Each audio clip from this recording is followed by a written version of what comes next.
Assalamualaikum warahmatullahi wabarakatuh. Perkenalkan, nama saya Fatimah Sang. Di samping kanan saya Mirdayanti dan Sartika. Kami ingin memaparkan materi kami yang berjudul Pendidikan Lingkungan Perspektif Hadis, di mana lingkungan hidup sebagai karunia Allah Subhanahu wa Ta'ala berupa sistem dari ruang, waktu, materi, keanekaragaman, dan alam pikiran, serta perilaku manusia, merupakan daya dukung bagi kehidupan dan kesejahteraan bagi manusia dan seluruh makhluk lainnya. Pendidikan lingkungan hidup yakni pendidikan yang berhubungan dengan pengetahuan lingkungan di sekitar manusia dengan berbagai unsurnya, memiliki posisi penting dalam rangka menjaga keserasian dan kelangsungan lingkungan hidup itu sendiri. Baiklah, materinya akan dibacakan oleh Saudari Mirdayanti. Dipersilakan. Bismillahirrahmanirrahim. Nah, pengertian lingkungan hidup. Lingkungan hidup adalah ilmu yang mempelajari tentang kenyataan lingkungan hidup dan bagaimana perannya untuk menjaga kelangsungan kehidupan dan kesejahteraan serta makhluk hidup lainnya.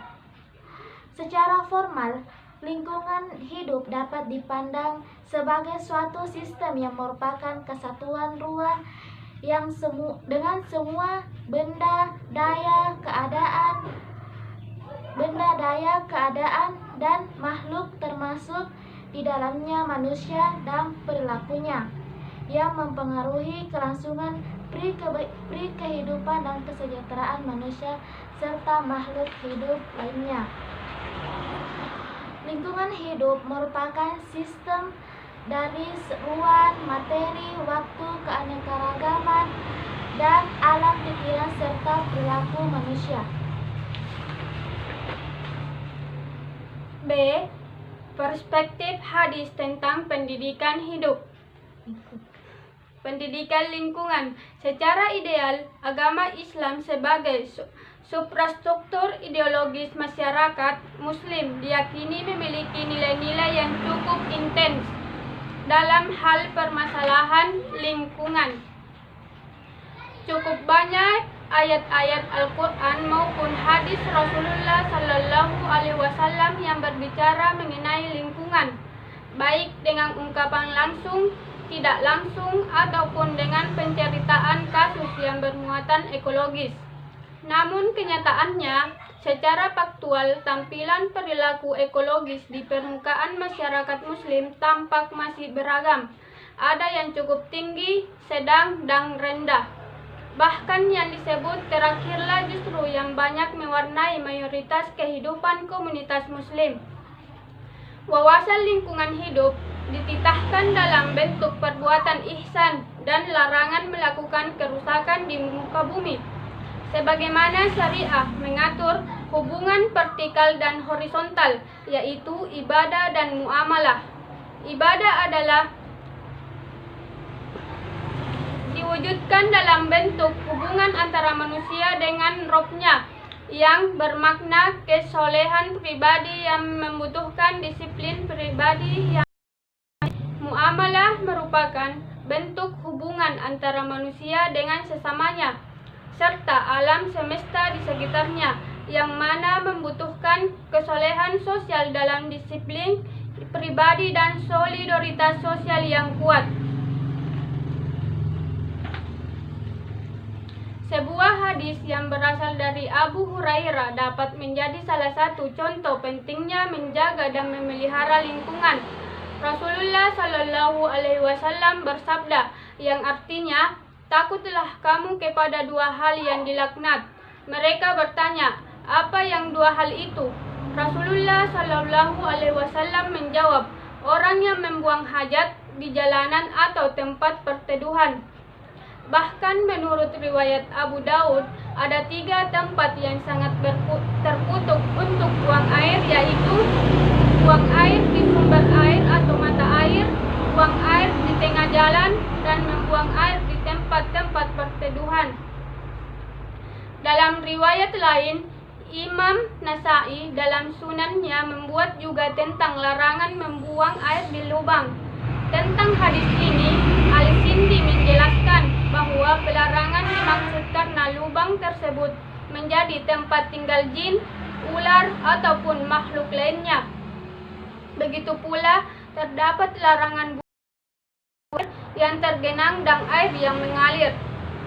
Hadis-hadis di atas menyiratkan bahwa Islam telah mempelopori prinsip menjaga kesehatan dan kebersihan lingkungan, sekaligus sebagai upaya preventif bagi jangkitnya penyakit-penyakit menular yang dapat mewabah dikarenakan tidak terjamin kesehatan lingkungan.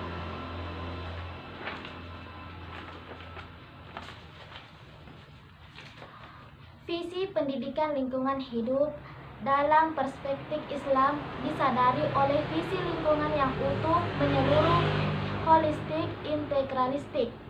Visi lingkungan yang holistik, integralistik diproyeksikan akan mampu menjadi garda depan dalam pengembangan kesadaran lingkungan guna melestarikan keseimbangan ekosistem. Sebab seluruh komponen dalam ekosistem diperhatikan kepentingan secara proporsional. Tidak ada yang lebih dipentingkan dan tidak ada pula yang dilantarkan oleh visi lingkungan Islam yang holistik integralistik. Nah, yang pertama, pemeliharaan lingkungan. Permasalahan utama yang menjadi perhatian para pemerhati lingkungan adalah berkaitan dengan upaya-upaya pemeliharaan lingkungan.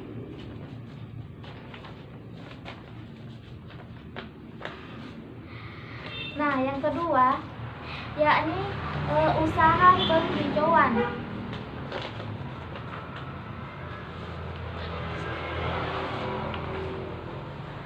Sebagai salah satu upaya pelestarian lingkungan,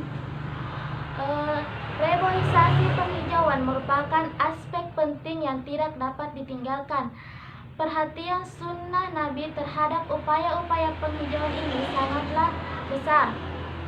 Sebab bila pohon itu dapat dimanfaatkan oleh orang lain, oleh burung atau binatang ternak, perbuatan itu akan dicatat sebagai sedekah jariah yang pahalanya terus mengalir. Yang ketiga, sumber daya hewani. Para pakar lingkungan berpendapat mengenai pentingnya menjaga alam lingkungan, melarang perbuatan semena-mena terhadap alam, menimbulkan kekacauan dan kerusakan tanpa ada kepentingan atau keperluan yang mendesak. Sebagai sumber daya kekayaan alam, sumber daya hewani tidak dibenarkan untuk dirusak, sehingga pembunuhan hewan tanpa alasan yang jelas sama dengan merusak kekayaan alam. Dan yang keempat, pelestarian sumber daya hayati. Berkaitan dengan upaya pelestarian sumber daya hayati ini, dari kepunahan dapat diutarakan sebuah hadis, yakni Haddasana Musaddadun, Haddasana Yuzidu, Haddasana Yunusu an Abdillahi ibni Mughaffalin Qala Rasulullah sallallahu alaihi wasallam, laula annal kilaba ummatum minal umami la amartu biqatliha faqtulu minhal aswadal bihima. Maknahu, kalau seandainya anjing bukan termasuk umat dari berbagai umat yang ada, pasti aku suruh kalian membunuhnya. Karena itu, bunuhlah anjing yang berwarna hitam pekat. Baiklah, adapun kesimpulannya yaitu permasalahan lingkungan hidup merupakan permasalahan yang senantiasa menjadi perhatian manusia, termasuk pada masa Rasulullah Shallallahu Alaihi Wasallam. Karenanya menjadi hal hal yang wajar bila hadis-hadis Nabi Shallallahu Alaihi Wasallam juga memiliki muatan-muatan konsepsi tentang upaya pemeliharaan dan pelestarian lingkungan hidup. Cukup sekian pemaparan materi dari kami. Kurang dan lebihnya mohon dimaafkan. Minallahi musta'an walahi tiklan. Assalamualaikum warahmatullahi wabarakatuh.